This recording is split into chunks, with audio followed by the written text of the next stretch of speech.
What's going on, everybody? Welcome back to another video today. Thank you for tuning in. And as you can see, we're doing something a little special with today's video. Being that we're almost at 2,000 subscribers, just want to say thank you to everybody for all the support on the channel, all the comments, all the interaction, everything. It's been great. All the feedback, things to improve. Awesome. Just greatly appreciated. And with that, we're going to give away an intense fire with this video. We're going to aim for 1,000 likes. We don't need to get the likes to give the ball away. We're giving the ball away anyway, but we'd like to get it to 1,000 likes, and that's just simply because our last giveaway that we did, we reached 1,000 likes on that video.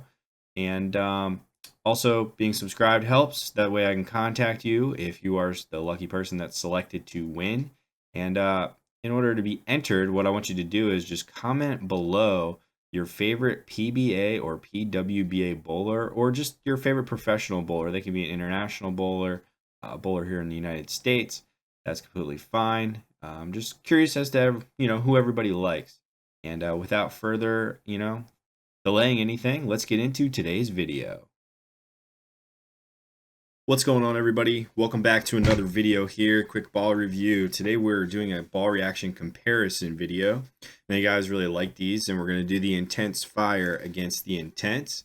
Numbers on the balls: 249 RG diff 050. Both balls feature the Rad E weight block. The only differences being with the cover stock. The intense fire has R3S hybrid cover, and the intense had the R3S pearl. Now, just something, a quick note here. I'm showing 3 different balls for the intense fire. These were featured in our intense fire video. Some of the layouts got kind of cut off with the images, so I just wanted to highlight those here. For this video, we're going to be doing the pin down intense fire versus the intense. Those are the 2 balls that Jack had. Jack's numbers are in the description below for the layouts. And here we just kind of get into it with the intense fire. One thing I really liked about the intense fire for Jack, it definitely blended the house shot very well. I know sometimes they can get cliffed with the wet dry, and for him here in particular, it was very well blended. It didn't overhook off the dry. It still was very nice in the oil as far as how it went through the pins and the motion that it made down lane. Never kind of hydroplaned on him, which was great. And it's definitely something, ideal ball reaction, I would say, to produce high scores. And talking to Jack, he really liked the motion that it gave him. Here we kind of go into the intense, and similarly laid out, pin down, CG to the right, numbers in the description below. One thing to note, much stronger motion for him down lane. That's just because of the pearl. It comes off the dry a lot more than what the hybrid does. Hybrid starts up a little earlier, so the hybrid to me was a little stronger a little earlier. We'd probably definitely be able to see that more so in higher volume or a little bit more oil and pattern length, just because the intense fire would start up a little sooner, still make a pretty strong motion, whereas the intense may be a little suspect to oil. And you can probably see that if you have one. If you get it into the oil, it might just kind of skate on you a little bit, and whereas that intense fire just kind of powers through. I would say that the intense would be a good ball to go to after the intense fire starts leaving, weak 7s, flat 10s, stuff like that. Here we go to me throwing the ball. I compare the intense fire to the intense also. And later in the video, we'll have a higher rev rate guy, Brad Kemp. He also just throws the intense fire. He didn't have an intense to use. So layout for me for these balls are in the description below. Likewise for me, this ball was a little smoother, which is what I was kind of hoping for. The intense, definitely very strong down lane for me. I couldn't really use it on too many house shots just because I bowl second shift, already broken down. It was just too much ball. I did like it on sport patterns, kind of at the end of the day, or transition for me, and definitely stores a lot of energy.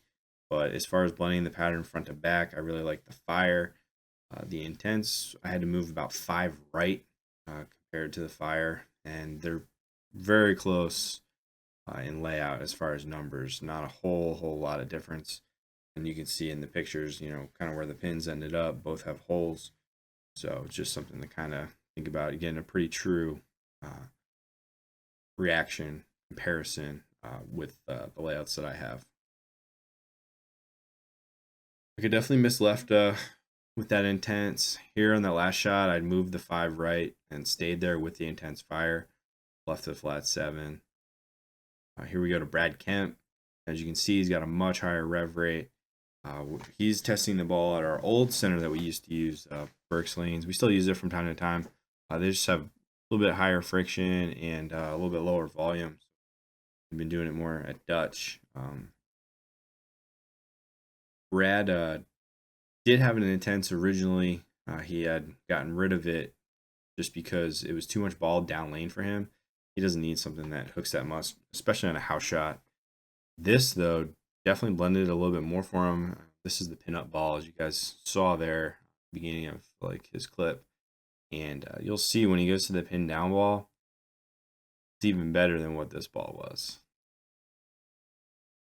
Here we go to the pin down. Weaker layout. Weaker in terms of how quick it starts up. Doesn't start up quite as soon, but it still makes a strong motion down lane. He had to move, I think, 4 left off of the pin-up ball. Now, if there was a little bit more oil, probably be the other way around, especially kind of to start the day off. Pin down would probably be too erratic down lane. The pin-up would just blend it, perfectly fine. As you can see here, he gets it a little in, reacts perfectly fine. And then here on this shot, he misses right at the tracer pretty far down lane. You can see it just makes a sweeping motion, comes back, absolutely no issues whatsoever. 10 back every time. Splits the 8-9, which is awesome to see. As always, thanks everybody for watching the video. If you have any questions, please drop it in the comments below. Also drop a like on the video. It's greatly appreciated. Thanks for all the support of the channel. We're approaching 2,000 subscribers, which is awesome. And as always, guys, have a good one.